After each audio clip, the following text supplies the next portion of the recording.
Vous recevez Patrick Prosperi, le président de l'association KISS. Bonjour Patrick Prosperi. Bonjour Cédric. Pourquoi êtes-vous mécontent ce matin? Je suis mécontent parce que nous avons appris il y a une semaine la création de cette ligne d'écoute qui va voir le jour fin octobre, donc effectivement c'est une bonne nouvelle. La mauvaise nouvelle, c'est que nous ne sommes absolument pas nommés, absolument pas cités dans ce projet, dans cette initiative, alors que nous sommes à l'origine de ce projet de ligne d'écoute. Mais quelle est la genèse même de cette ligne d'écoute justement? Alors, tout a commencé avant les élections législatives, par rapport aux élections législatives de M. Olivier Servat, qui avait contacté Iman, etc., par rapport à un contact qu'il avait eu sur les propos homophobes qu'il avait tenus lors des émissions qu'il avait faites sur le mariage pour tous à l'époque.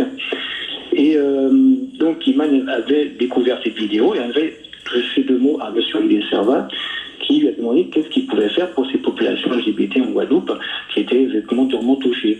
Iman lui a expliqué la situation de la population LGBT en Guadeloupe qui est effectivement très souvent dans la détresse, au bord du suicide, etc.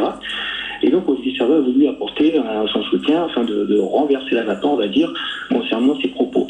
Donc Iman lui a proposé une ligne, à l'époque il avait appelé ça une ligne verte, une ligne d'écoute, mais qui s'appelle une ligne verte, 24 heures sur 24, qui serait à destination de ces populations. Donc Olivier a trouvé ça très très bien, cette idée, et il a organisé une réunion à l'Assemblée nationale avec le préfet, un des délégués interministériels à la DICRA, qui donc nous a reçus à l'Assemblée nationale pour exposer ce projet. Nous en avons fait part, enfin Iman a effectivement parlé de la situation de la population LGBT en Guadeloupe. Le préfet a donc été très touché par ce témoignage et il a validé donc le projet qu'il a appelé ligne d'écoute à titre expérimental. Il n'y a toujours pas de problème là dans ce que vous nous dites. Donc le problème c'est...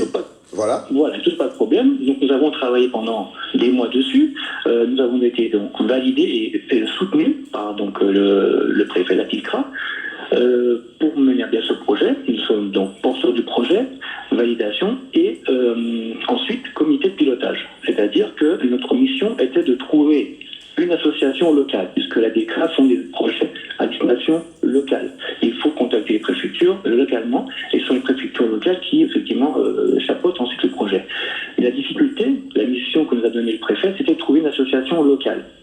Ce que nous avons fait, le dossier a été monté pendant plusieurs mois, nous avons fait nos travaux, notre étude, nos recherches, nos partenaires, et nous avons finalement, comme par exemple le refuge avec qui nous devons travailler, donc Nicolas Noguier, le président du refuge, c'est un ami, nous avait soutenus sur ce projet pour nous accompagner effectivement dans la création de cette ligne d'écoute, puisque c'est un peu leur fer de lance, on va dire. Et donc c'est cette association en question qui porte le projet maintenant?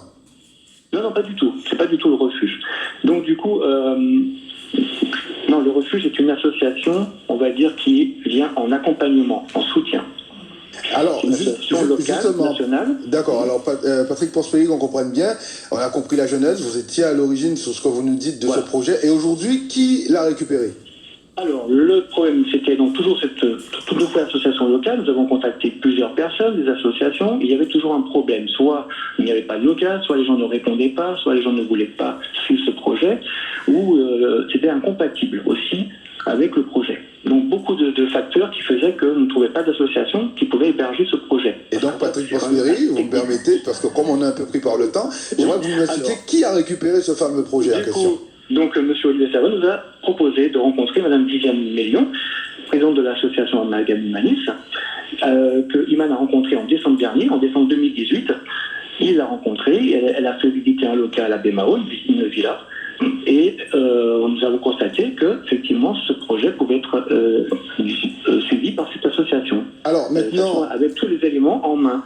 Donc, nous avons contacté, j'ai demandé le dossier du statut certifié conforme de cette association pour les transmettre à la DICRA, qui les a récupérés.